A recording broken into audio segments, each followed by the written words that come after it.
नमस्कार. सचिन रामेश्वर दौंड, पारुंडी, तालुका पैठण, जिल्हा संभाजीनगर. मी ह्या भागामध्ये जवळपास 2 वर्षापासून ॲव्हेन्यूट्रिक्स वापरतो. आता याच्या आधी माझं बेस ॲग्री झालेली, त्याच्यानंतर कंपनी करण्याऐवजी मी डाळिंब शेती करायला लागलो. 2 वर्षापासून याला ॲव्हेन्यूट्रिक्स वापरतो. असंच व्हिडिओमध्ये ऐकलं होतं. आहे त्याचे 100% क्वालिटी. आज माझ्या हातात जे फळ आहे हे मी एकदम बागातलं छोटं फळ काढलं, असं काही नाही का मोठं काढलं म्हणून.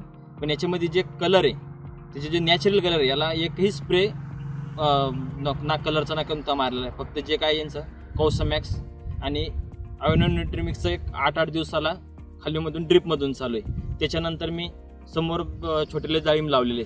आज 6 महिन्याचाच प्लॉट आहे, पण तिचे जे कंटिन्यू 8 दिवसाला जे मायक्रोटनची जी पाहिजे त्याला ते मिळाल्यामुळे आज जवळपास त्याच्यामध्ये पण 100% रिझल्ट आहे. आज जवळपास माझ्या छातीला लागते झाडं.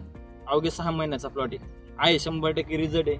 त्याची जे पाहिजे त्याला. आता 2 वर्षापासून मी एकही दाना मायक्रोटनचा वापरला ना. भेसडोसमध्ये वापरतो ना वॉटर सोल्युबलमधून खाली दिलेला आहे. फक्त त्याच्या स्टेजनुसार शेवटच्या महिन्यामध्ये हार्वेस्टिंगच्या आधी 1 महिना बंद करावं लागतं.